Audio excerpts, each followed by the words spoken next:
Afternoon punters, back from Moonee Valley where I walked the track earlier this afternoon. As I said when I did that other earlier video, I'm trying to avoid horses that are pinned on the fence behind runners. So had a second look at some of the races with that in mind and thought I'd preview a couple of races. Let's start with race 2, which is a 1200 metre race for the mares. The map's an interesting feature of this race with all the speed drawn in the outside half of the draw. Horses like Valruse and Solanches coming across to take it up, with Majestic Lass not far away and possibly Hell or High Water coming across from a wide draw. Foreigner Fair in behind on the inside, with Grey Street probably trying to be on her outside, but you could see Grey Street getting in behind Foreigner Fair, which would be a precarious spot for the favourite.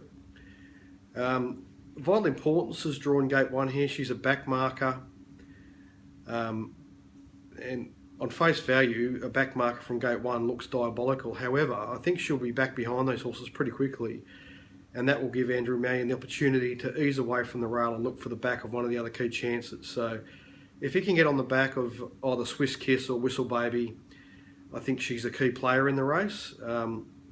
She's coming off a particularly good first up win at Caulfield, where she ran very strong late sectionals, and I think the early price of around the $9–10 mark, her is there's value in that price. I'm looking to back horses to beat Grey Street here. Grey Street's a solid mare. She's racing well, but I think she's better placed over the shorter courses. Probably 1100's her pet distance, but the 1200 just tests her a little bit, and I think the map is a potential issue for her. So happy to bet around her at the 370. The other key player in the race, I think, is Whistle Baby. She's a mare that's coming back to mare's grade from open class races. She'd been racing well before she failed it down the straight last start, but she had excuses there. As I said, back to mare's grade. She's well placed. Beau Mertens goes on, and I think she'll probably run favourite in this race and will be very hard to beat. So at this stage, I'm looking to back Vital Importance and Whistle Baby and steer away from Grey Street. Let's also have a quick look at race 7. 13 runners here, again 1200 metres. Just the 2 key on pace runners in subject to change from gate 2 and Chamois Road from gate 5. They'll probably lead clear of Leodoro and Karani. He's a Ripper's drawn gate 8 here.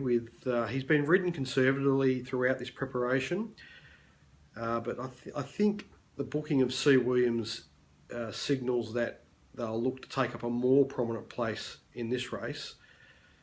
Sitting anywhere from midfield to handy in an off the rails position, I think will give him a good opportunity to be in the finish. So originally when I did this race, I thought there were 5 key chances, and 2 of them are likely to get into those positions that I'm trying to avoid on Saturday, being Leodoro and Camden. So while I'm conceding chances to those 2 horses, I'll probably look to steer away from them. The other 2 runners that I think are well drawn and will be in the right spot are Chase the Horizon with Beau Mertens riding, and This Kid Rocks. They should get positions midfield or just beyond off the rails and be able to make their move down the side of the track, which is always the key part of the race at Moonee Valley. Chase the Horizon's found form with a strong win in Adelaide last start. Once he finds form, he usually holds it, and I think he's the likely favourite and the horse to beat. This Kid Rocks goes particularly well at Moonee Valley. He won a similar race shape to this at Moonee Valley about three or four runs back, and Jordan Childs will probably be looking to track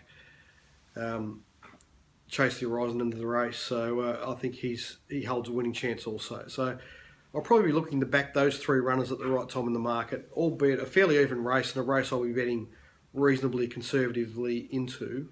There are other races on the program that I'm keener on. If you want to know more about what I'm doing on Saturday, you can go to One to Follow and get the full set, or the $20 Pots Play service, which will just feature the races that I'm most confident in on Saturday, and the staking and selections for those races. So anyway, punters, have a good day on Saturday at Moonee Valley. I think it's a really good card, full of depth, full of opportunities, and I'm confident that we'll back a few winners there.